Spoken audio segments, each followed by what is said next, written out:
Welcome, everybody, to Open House. I'm Melissa Bernstein, the co-executive producer. And I'm Thomas Golubic, the music supervisor.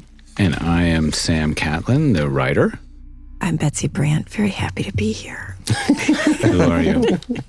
And I'm David Slade. I directed this episode, and I gotta say, it was my first ever television directing experience, and so You're welcome. You popped your cherry in a beautiful way. Yeah, I'm no longer. I'd like to say we popped it for you. Thanks. And I felt that feeling of regret, and yet, like I was abused a little bit. We bought you dinner first. Yeah, you did. We bought you dinner the whole way through. There's Bryan drinking coffee. Mm-hmm. His black eye. I love the fact that coffee machine actually really works. I love that he's wearing purple. And it's such a nice transition from like almost a wistful memory, and then he was reminded of the missing Gale. And the discovery he's making in this episode about what's going on in this lab kind of changes everything. I remember doing that shot. And that one. And 6 other ones that you didn't use. But Gus is watching. I also like that you had to say son of a because you're not allowed to swear that much. That's definitely one of the differences from features to television. Yeah. I was like, why didn't you say bitch? He's I don't think we can say that. But I have to say, we do pretty well, and you never really notice it. You never really notice that. No, he's you're like cheese and rice. Straight out of heck, you and this mother father. This is actually the motorized camera. Yeah. But I was really pleased when I saw this. That was my favorite. That was like the signature right to the music. shot. That's funny. Mm-hmm. That was my favorite shot we did. We looked at a lot of cameras. Did you? Yeah, we did. And how'd you pick that one? I don't know how we picked that. It had to be able to point down enough. These are the things that we... It also makes this wonderful electronic, like R2-D2 noises, too. Walt, I'm not leaving. Oh, my God. It's pure chance, by the way, when the titles actually land on the actors, I assume. We never really adjust that. That's always the same. You know what? Actually, Vince, no, he looks at how the titles land. Really? Yeah, Does he really? he I knew that he personally did. goes through the credits and looks at them and makes adjustments. The assistant editors will tee them up. We're so lucky he's so and freaky Vince because it will turns out tell so them. well. It's such a great psychological profile, but the fact that we know that he does that is just incredible. I love the shot here that we just keep cutting to. It was just such a cartoon. It was like a real cartoon of a shot where his head is just bisected there. And I never thought we'd actually get it. I thought it would just look too much like a cartoon, but there it was. And bang, there's the eye. Walt thought he was going to pull something over on Skylar. Mm-hmm. I remember storyboarding that and going, it'll look like a cartoon. She's coming in. Great. Skylar's here. Okay. Exactly what... Explain yourself. I asked Bryan about the art in his apartment and whether, Walt chose that art, and because it was pretty hideous. And he said no, he just, bought it as is. I remember from the episodes when I went and thought back, but I was really surprised that someone as organized as Walt would not want to change that artwork. I think he's been busy. I think he's a little distracted. Well, you watch Bryan here. He makes a very... I love that he turns on a dime here because he's basically saying, get out because I'm in danger. Then she says... Danger. Danger? And he's like, no, not danger. Uh-oh, backpedal. We tell them everything, that you're a drug dealer. To be also here. This is some Olympic-style backpedaling coming up. But there's also something really childlike about his performance here. Like, he's really childish here. Yet he manages to... It's really interesting watching Bryan work as a director because every actor seems to be different. And it was one scene later where it happened. I noticed that he does this emotional kind of step walking where he goes from one step to the next step to the next step to the next step to the next step. And it just remains in the moment. And so those kind of turn on a dime things were really unusual, I felt, with him. But I guess I'm wrong. I don't know. Use these character landmines, and if you hit on them, just fascinating stuff happens. Minor little incident. Yes. What minor little incident? The scene reminds me of when we were shooting the pilot, and I told Dean Norris, I'm really glad that I was part of the couple that we are and not part of this couple. Yeah. Because I said that They do have good's going to come down the road. It's a challenging dynamic, for sure. A particular business strategy. It's really interesting, too, as director coming in, like, first television, but also first, it's one of my favorite shows on TV. And the reason I was, I think, pushed really hard and was lucky enough to get a go at doing this, just to talk to all of the characters about what they really think about who they are. Starting with Walt here. And Bryan has this incredibly psychotic, complete and utter justification for almost every single thing that Walt has done, which I think is fantastic. He's gone native on his character. Oh, totally, yeah. I think, I don't know if Betsy can speak to that, but the way you relate to Marie. I defend her till the end. No matter what she does, I think it is right. And no matter, I believe, I don't know if every actor believes this, but I think no matter how, even if you play just a character who's just a horrible person, you have to find something, you have to love them in your way because you become them. Oh, it's not really swollen. It's just No peace. No peas, Walt. No, it was peas. I got it. get ice, peas and ice. Writing it down. Peas and ice. I need you to promise me that if things do get dangerous, Skylar. promise me. There's a little slight push in on that. Yeah. Well, it's one of those things where, one of the things as a TV director doing episodic, and this is my so far only experience, the characters are so well-rounded. Oh, yeah, that's the little Hummel. Which will come back later. I remember you originally, Sam, you wanted someone doing ice skating, and I was like, no, I got this kid riding a pig. Come on, how much better does it get than a kid riding a pig? Yeah, it was very evocative, the kid and the pig. We played with the music a little bit here. We kind of wanted to play up the idea that maybe she might be having an affair, or who's this guy, give it a little bit of romance, and then But she's clearly sleeping And the way with you this guy. shot it, David. in comes A little dreamlike. And this guy here just was so proud of his mustache. He told me, there was some famous director I probably can't mention who, was going to give him the lead role in some huge blockbuster. And he said, on the one condition you shave off your mustache. And he just said, no, I ain't doing it. Never going to shave this mustache off, ever. A whole lot of natural light. Michael Kilborn. Man of principle. rocking that bolo. Nice to meet you. Well, 3 bedrooms, 1.5. And this is a challenge just from a production standpoint. And we're on a budget, and we had Marie is looking at a number of houses, sort of high-end houses. So that definitely required a lot of flexibility on your part, David. And Yeah, I remember every house was next to each other or across the street, right? exactly. How many houses? We had 4 or something. I think three. Three. Yeah, gosh. But we probably looked at 19, 20. Yeah, they were all walking distance from each other so that we could actually do it. I love the dialogue that you gave me in this. You turned for me. He's a Gemini. Do you think Marie practices ahead of time? Was this sort of in her head, do you think? And she prepared, or do you think she just came out of her when she was talking?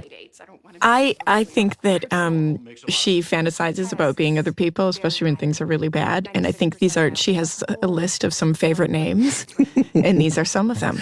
And she wants her kid to be a Gemini. Well, Eli is. Well, he would have to be. Eli's a shout out to my youngest little creature, who definitely needs homeschooling.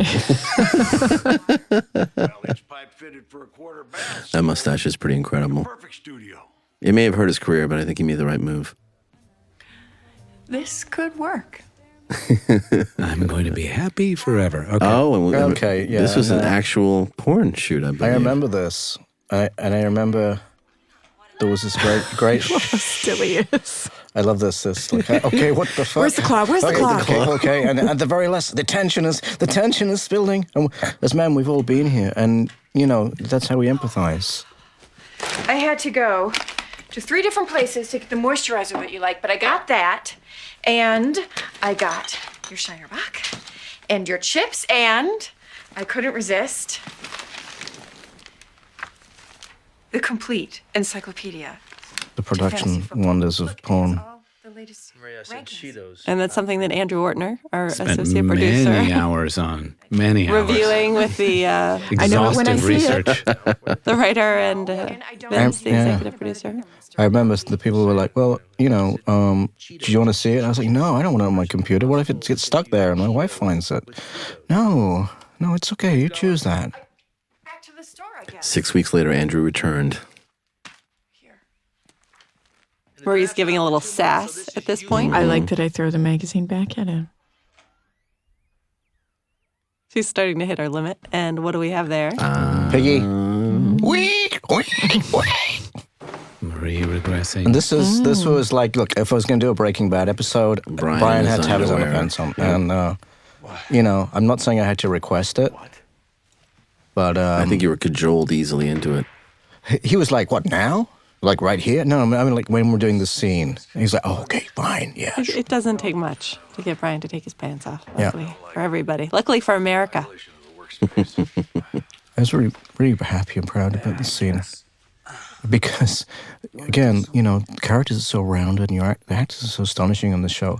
Very little, really, besides the physical blocking that you can actually do that makes much of a difference. And I think I said something, I don't even remember what it was I said, that kind of made them make some acting decisions. And I was really proud I could do that. Made me feel justified in a tiny little way. I wasn't just a little insect, just for this little scene. Well, I think part of why we were all so excited about working with you is your incredible visual style. And this episode, I think, looks very, it's, of course, still very Breaking Bad, but it looks, I think, very David Slade, too. Oh, well, I really studied the show and looked at the way it was shot and really tried to shoot in a way that didn't break the mold, didn't change. Which is really important. Yeah. When you have different, a lot of different directors. I looked at a lot of it, looked at a lot of Michael Slovis's work, who's astonishing and incredibly fast and always polite. Anything we should talk about?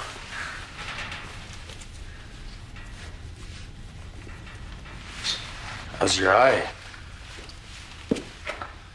No, I think there's this fine line as a director coming in to do something that's so established.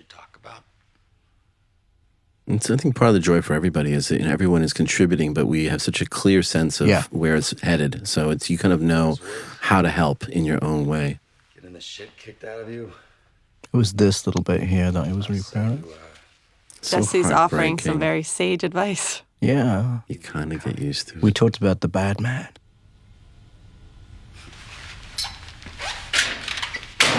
It's such a sweet moment. It's like Yeah. Jesse in a position of authority, basically.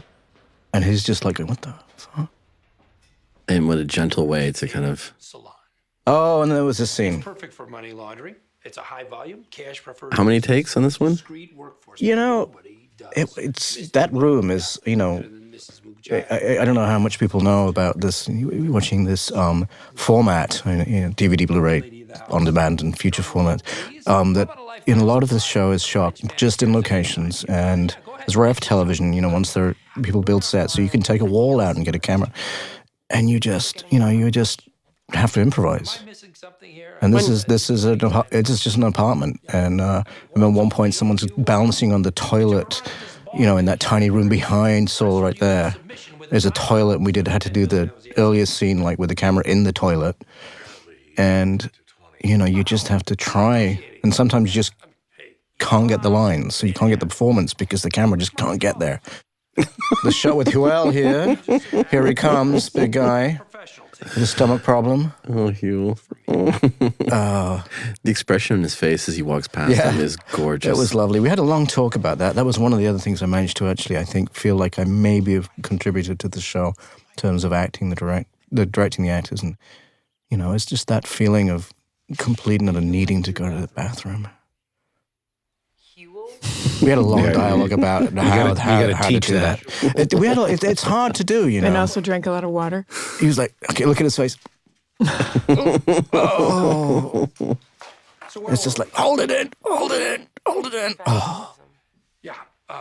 So the guy. I always enjoy the dynamic between Saul and Skylar. They're both so There's sexual tension and all the, the territorial rivalry. I feel a season 5 plot point being addressed.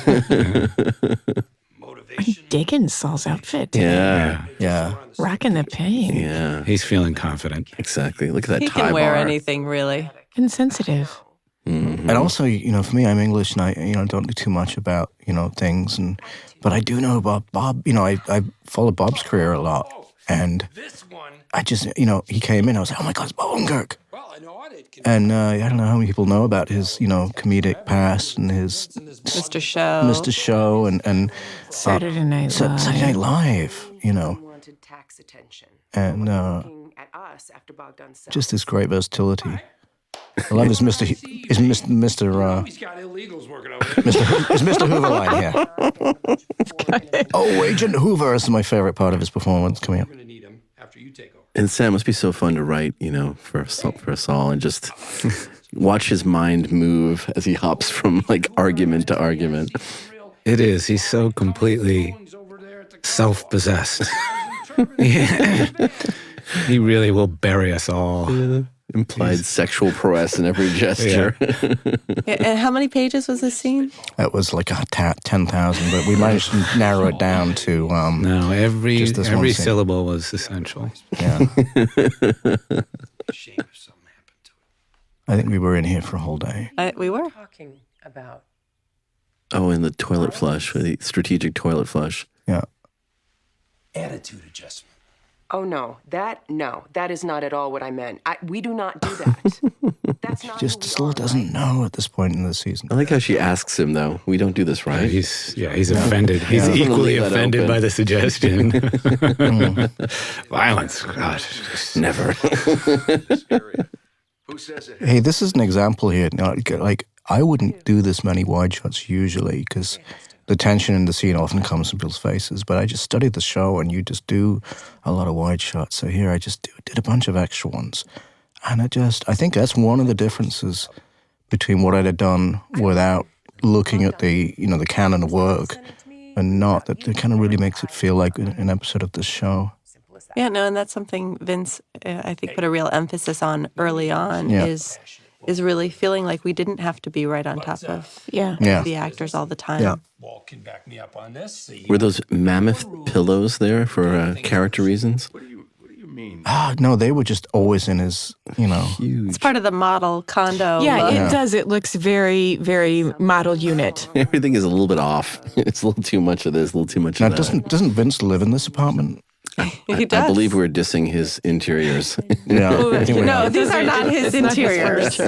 No, we move everything out. How do you know? And then would move Walt's condo in, and this painting, which of course is from the pilot. Oh, so important. His cancer diagnosis painting, right? Exactly. Okay, so I love watching him regroup. what to do is Something so fun is watching Saul regroup. violence, unsuspicious way. He's pitching his heart out. Car wash. That Saul is somebody who sleeps like a baby every night. Totally. Just completely untroubled. I don't know, Except when he's worried someone's out to get him. He's a lot smarter. He's so much smarter than I think anybody could ever give him credit for, Saul. And perpetually frustrated by that fact. Here we go. One of the many scramble to one location, scramble to another's. This is part of your toy collection, right? Great slow I love dolly. this realtor. She's great. I love Jennifer. Oh, she's Yeah, just fantastic. she really. Jennifer Hasty. Yep. One for each of the 50 states. Such economy of expression. And why spoons, Sam?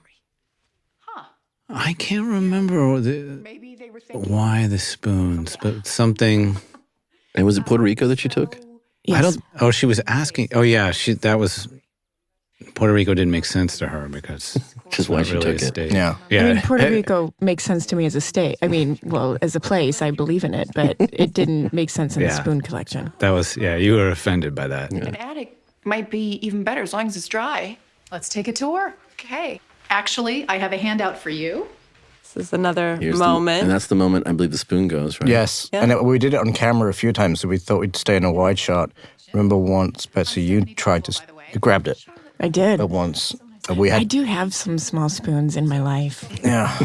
that I take from restaurants. I love how she busies herself with every little object. Checking And I love each how drawer. the teamster went by there in the truck there, and it was one of our teamsters, and I was like, "Can we? Okay, now he's going to do it every time, every take. We got to get him to go by." That must have been for him. It was. I mean, NASA was like a second family to us. NASA. Her lies are getting bigger and grander at every open house she attends. And she's half paying attention and half absolutely incredulous of the story. One of the cool things was the travertine line here. Oh, sorry, spoiler, it's coming. I had no idea what travertine is. I had to look it up in my preparation. You could have just asked. I know, but I was prepping like 2 days before this, or 3 days, I don't know when. Sam, don't you lecture them with all these things ahead of time? And I was like, what the hell is travertine? And And we took out the milk here. We did some takes yesterday. Yeah, where we were we sniffing the milk. You know. It was just too much. That's where we drew the line. You know what I told Vince? Looked up too much in the dictionary, couldn't find it. Yeah. Also, one of the greatest transitions from Someone ripped that page out. I love that, the transition from the garbage disposal to the vacuum, and we begin. And this framing that you have here, David, Yeah, it's nice. just beautiful. Here we go, yeah. It's the many, many minds.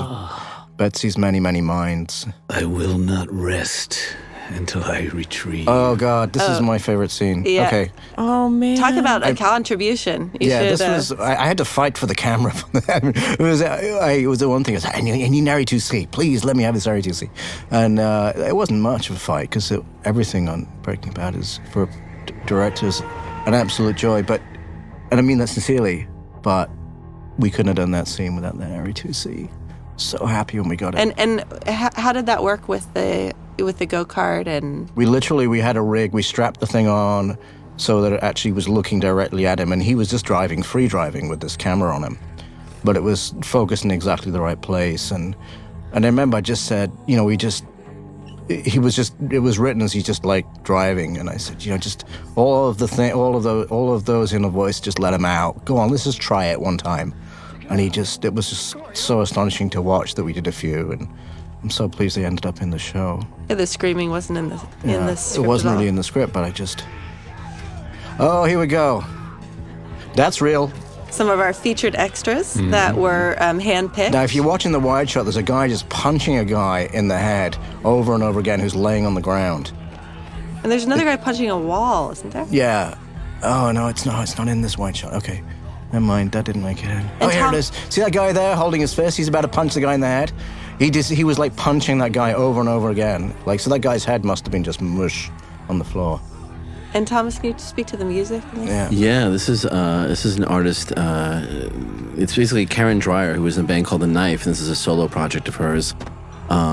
Fever Ray is the name of it, and it's a really great track. This song, actually, we didn't originally have this set up as a montage. It just kind of came to be when we were doing music spotting.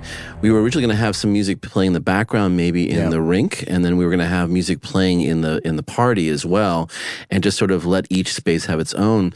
And somewhere in our spotting session, we realized that in many ways, all of these things are connected between when the spoon is found, moving us into the track and Jesse's headspace, and then getting into the party, that the mood wasn't really about how bad the party is, it was really where Jesse's head was at. And I think that song hopefully captures that. Oh, I didn't know that song was going to be in at all. And we used, I'm sorry we're in a different scene now, but I just really want to talk about that scene for a second. We used like a really fast punk track just to get everyone moving. And I felt that song really tied that scene together so beautifully. It put you in Jesse's head like I couldn't imagine you could have done. I was really pleased with that, the way that worked out. I remember, though, and this, I know we're on another scene, but I remember when we first did that, like all the sex and everything was going on there. Aaron walked in and on the first rehearsal, and we cut, and he just went, "Fuck, I love my job." And so much of it, too, is just trying to figure out where the focus should be. And I think that was something that we only came up with that basically in our music spotting session when we looked at the sequence. And that's the nice thing of the whole collaborative aspect of the show is we kind of come up with the right answers together, and just sort of run with it. We got to cut back to this. I'm getting away. This is Betsy, tell us about your psychosis here. I love this. I love your guttural scream as well here. Well, we shot it. I mean, we did a few takes, and I said it different ways. But first, I just had to apologize to Jennifer for calling her fatty. And then once I had done that, I felt like I could just cut loose. It was and tough. Really be. I think I said it twice in one take. I just stood in the street and yelled fatty. I remember talking with Jennifer about that's the line that sets you off. And she was like, sure, fucking does. But I loved how guttural, how deep you went with that. And I remember trying to encourage that. And this is a purse that was scored. There. Let it go. To rip apart. Let it go. I love the pose of these two. Yeah. And like this. You. Without any hesitation. You're in big trouble. Oh, yeah, you are. Daddy's going to be mad. One more problem to deal with. Back in that bedroom. In that 3-foot square bedroom. To watch this wash over Dean. I really feel sorry. He's being such a prick at the beginning of this season. I actually remember really feeling sorry for him here. Like, problem you thought was over. Why right do you back feel up sorry again. for him, Sam? Because he's married to just such a lunatic. Uh-oh. He really nailed us, though. Seriously. Doing this to me again.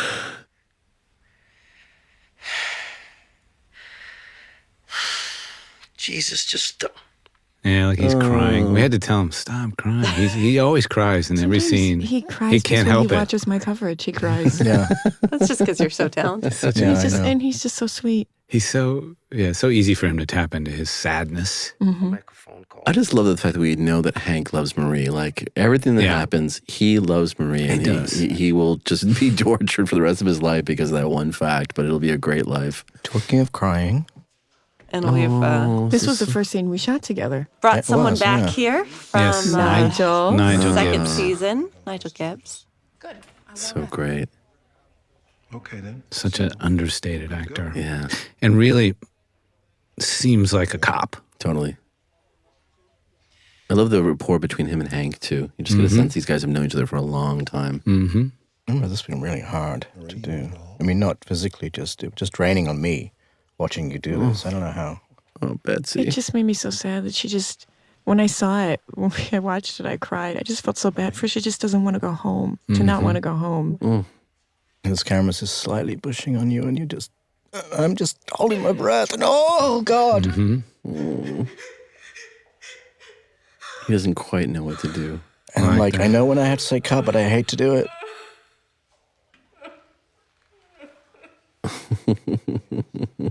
It's a nice shot. I think after you said cut, I said, she broke my purse. It was my favorite purse. That was the nice thing, is you know, meeting you for the first time, and actually, you're absolutely hilarious between takes. I'm like, okay, now we better sack it up now. We got to do this thing where you cry.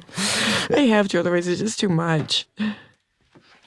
And actors are different that way. Some of them have to stay in the moment, and some of them can just change, turn on a dime. You're like, and Bryan's like that too. I have to, the ones that need to stay in the moment, I have to leave them alone because.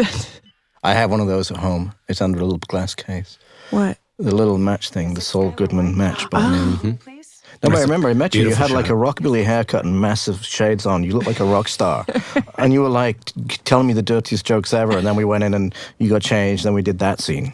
We have Bill Burr being Great introduced. establishment Here. Bill Burr. Yes. Now, as I love this scene. Yeah. And Bill's a comedian who I believe you, the writers, would entertain yourselves. Yeah, we've wasted a lot of time listening to, watching Bill Burr on YouTube in the writer's room. He's very funny. He's from Boston. Yeah, I love his accent. Great city. It's so nice to have that accent in the show. Great city. I remember I took that photograph. Oh, and Bogdan. Bogdan. I feel so bad for Bogdan. I know he's the bad guy, but I really feel bad for him. Oh, he's so good in this scene, too. He's so... I want to say something about Bill, though. Bill, right? So I went up to Bill, and he's a comedian, and I collect... I like jokes, too. I go, come on, Bill, I know it's like, going to a doctor, finding a doctor in the street and asking him to diagnose a problem, but, tell us a joke. He's like, I don't do street jokes. I was like, okay, you asshole. He does. Street joke. He does wear 4 layers, though, which is such a Bostonian thing to do. Yes, it is. We will be extra careful. I didn't meet him. Clean. No more pollution. Well, I have a feeling he's somebody that the writers could write to. We ended up coming back later in the season. And the actor that plays Bogdan here, he's a quantum physicist. I don't know if anybody knows that. Yes. We actually were just talking about it. All right. The one before. I did not know that about him. It really does require talking about that, though. It's such an amazing fact. I had this great bond with him because I shot in Bucharest, and he's Romanian, and I went, no se poate, which is the only Romanian I found, which means that's not possible, which you hear a lot if you're doing production in Romania. And he said, not possible? And we just had I guess that's probably where part of my why I feel so bad for him. It's such a nice reveal, the whole... It's really beautifully cut as well. Skip did such a great job cutting this scene. And the audience doesn't have any context for who Bill Burr is at this moment in time. No. Oh, there's the baby. How beautiful. Look at those eyes. Cute.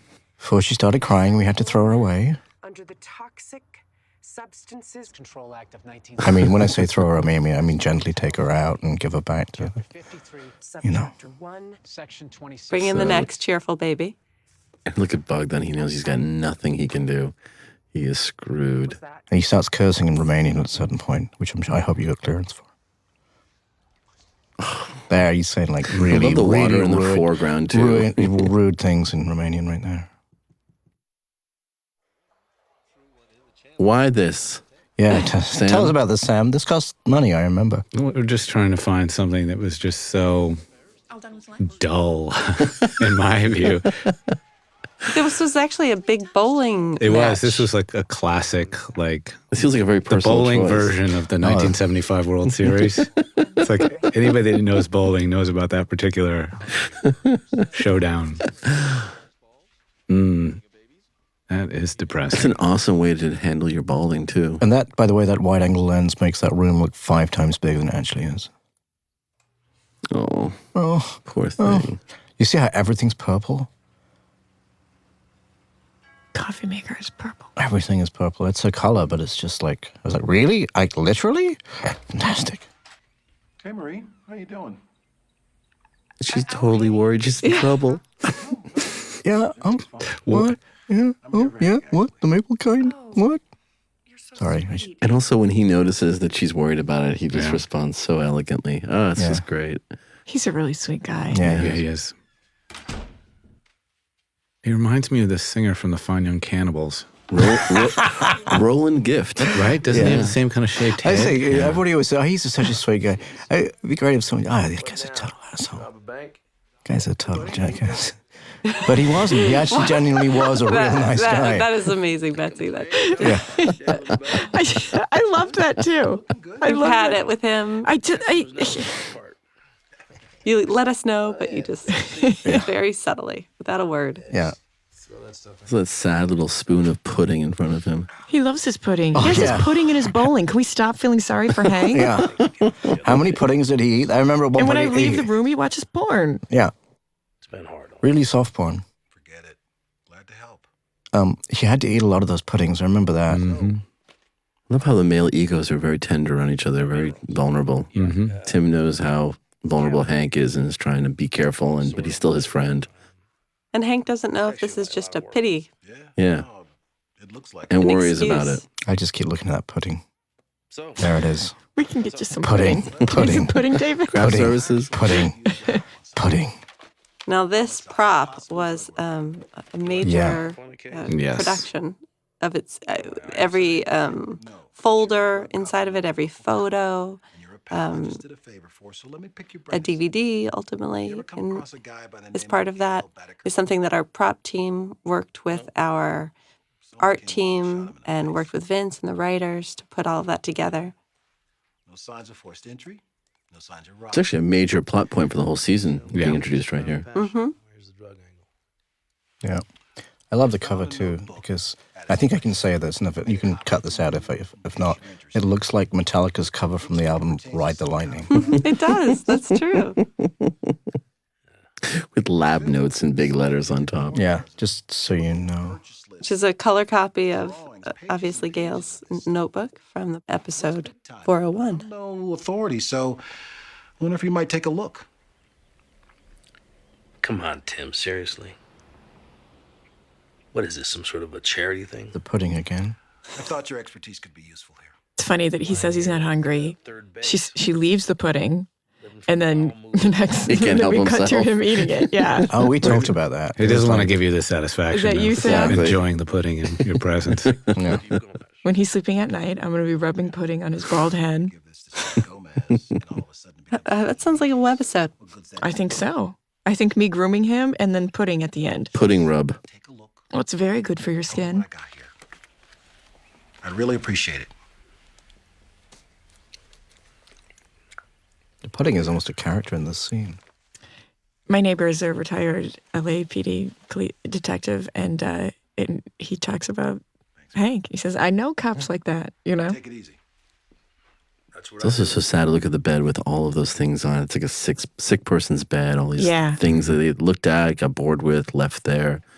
He's got those socks that we talked to the physical therapist about what he'd be wearing on his feet, and they have, the treads on them. So if he were walking, he wouldn't fall.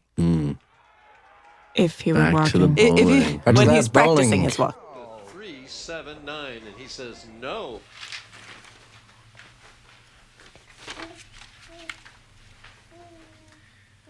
And this is her really kind of being brought into this whole criminal enterprise. Oh my God, this is a real Bryan Cranston moment. I just want to talk. I remember about this transition here, this turning on a dime thing.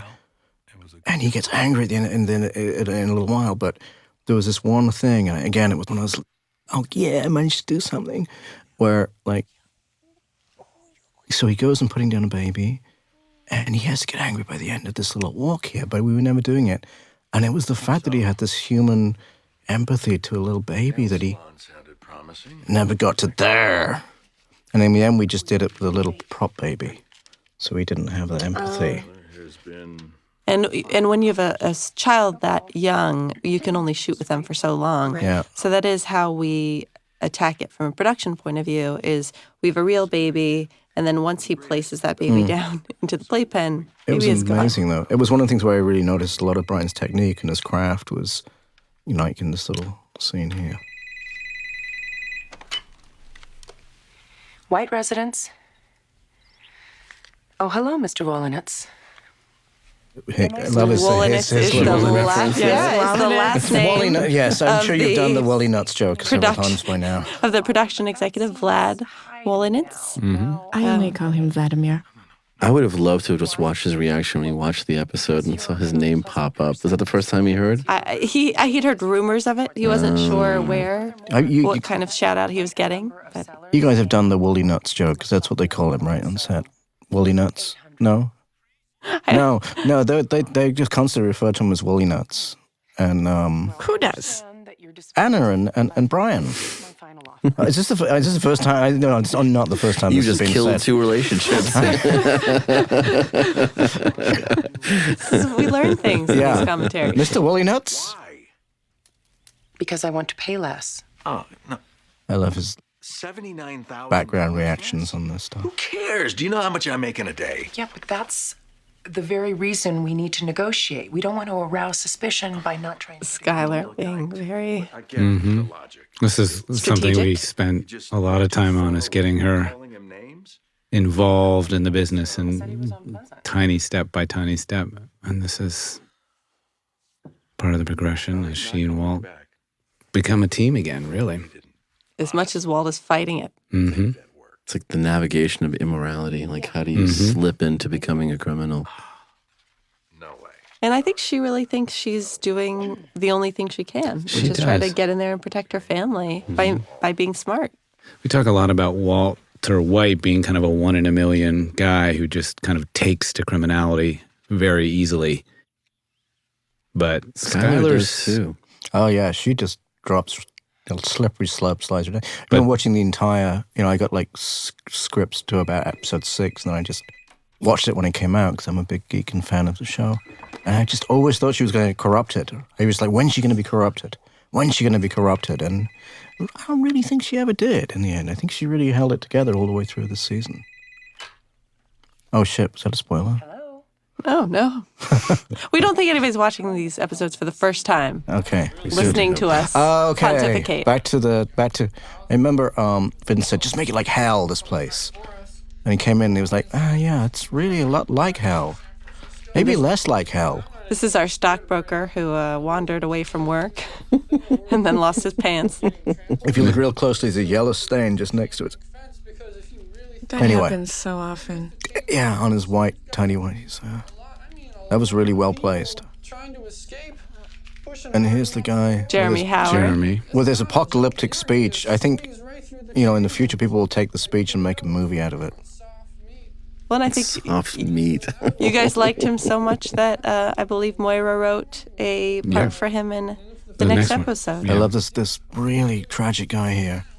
I remember casting him. We were literally just scouting the go-kart ring, and he turned up. Well, that was Trina. Exactly. Was that her first shot, too? That was like... It was like first or second. It was First or second. amazing. It was pretty we were good. all gathered around the monitors We were cheering like, Trina God, on. this is the 36 take it turned to a 4 take. But this guy, he looks so sad. Poor Scal. I also love the way Aaron Paul puts the extra TSH on the word bitch. Bitch. Hey. Money! This is stage 2 of the party that just won't end. The joyous kicks of... Which I think it started as a party that, you might want to go to. And it's slowly becoming a party that you'd cross the street to avoid. I don't know. I mean, like when you walk in, the guy's punching the guy in the head and someone's having sex in the corner. I guess I'd want to go to that party. Yeah, I guess I would. Yeah. I think if it's a party that Badger and Skinny Pete aren't up for, Yeah. It's officially no longer a fun it's party. no longer a fun party. That's your litmus test for whether or not you go to a party. Yeah. Yeah. Yeah. Now, What would Badger do? Yeah. I was really lucky because I didn't get to work with those actors, but they were hanging out at the bar every night in the hotel I was in, so I got to hang out with them. Clean cars. This is so tragic. Matt and Every time Charles they are get, wonderful, yeah. whenever they get close, something always goes wrong. Mm-hmm. And sure enough, this conversation is one of those moments. Finally reunited, and then a plot point. I told you we'd get it. Did you? But I'd love to see some of the outtakes from this because, like, the run-ons after, where just before I had to cut, Bryan just improvised something. And some of them were really funny. Some of them were really tragic, too. And Saul finally came through. This is a very specific kind of champagne, isn't it, Sam? Yeah, it's the what is it, I- Paul I- Roger? He's about to say what kind it is. It's a You're right. That's the hard part. very expensive. But yes, Saul was Remember this line here. finally useful. Throw him a bone. Throw him a bone. That was Bryan's improv. Do you really want to do that? Oh my God. This is truly amazing. Yes, well, it better be. $320 a bottle. And that's where it all turns. And now you're there. It's a slippery slope down to hell. Apparently, it was his favorite champagne, so they just named it after him. How did you pay for it? What do you mean? No, cash. I paid cash. No, Walt, I'm as smart as he asking- is, Right. just the little things kind of getting past him here. Skylar, afraid to be happy. No one saw me. Whoever sold it to you did. And that's not the point. The point is, we're broke. Remember? This is what she's really good at, so For your these are the unemployment, details you that she's paid proud the of. phone Mm-hmm. bill. I asked for an And she extension. plays this scene really nicely where she's just On paper, we- Explaining explaining it to him. Yeah. Really overreacting. Well, I'm not apologizing for wanting to celebrate in some small way. I'm not asking you to apologize, Walt. You get a sense of them as a criminal enterprise of where their labor and their responsibilities lie right here. Bottle, Skylar. And an evolution of a marriage. It's funny because Walt prides himself on being such a practical, logical person, but he's really the emotional one in this relationship. Here we go. Taking those steps. Nixon now? Nixon now. The devil is in the details, okay? One Something Vince says quite often on set. Yes. The devil is in the Devils in the And off details. of set. Yes, true. He also Writer's talks room about at his hoping home. that people go to special. He hopes that there's a special corner of hell for certain people. He doesn't talk about heaven very much, but he talks a lot about hell. Yeah. Should we do an animated was version of Vince Gilligan's little corner of animated that'd hell? be nice. There was that the devil, better the devil you know was one. And I know the person who invented that phrase never met the devil. Yeah, Vince does say that too. The devil you know is better than the devil you don't know. Nah, never met the Okay, devil. I was really sleeping here. Truly sleeping. good use of your time. No, you weren't. I do like, Sam, that we degenerated down to, what is it? This is the bottom. This is the bottom is public access of like ordinances on street signs. That was some of your strongest He's work. bottoming out. How many hours of digging were to find this particular clip? Again, Andrew Ortner, like Andrew all Ortner. of these, That's it was right. a clip-heavy episode. I was really impressed with Betsy sleeping there, by the way. I really you. thought that really held the scene together, I think. And there, look, she had that not move. Still See? perfect continuity, too. And here it is, the season And the Cheetos sitting there as well. takes a you know. big step forward. He's back. With the Metallica Ride the Lightning album cover. Yeah. And that nice little The push in. Walt Hank game of cat and mouse is back on. Mm-hmm. What a beautiful shot. Look at that. Half his face in light, half out. Thanks to Michael Slovis. Great Another episode. nice episode. Yeah. What will happen? Marie, a little peek inside of her mind. Great. And Dave Porter's closing music, taking us out with a sense of intrigue. Where are we going to go?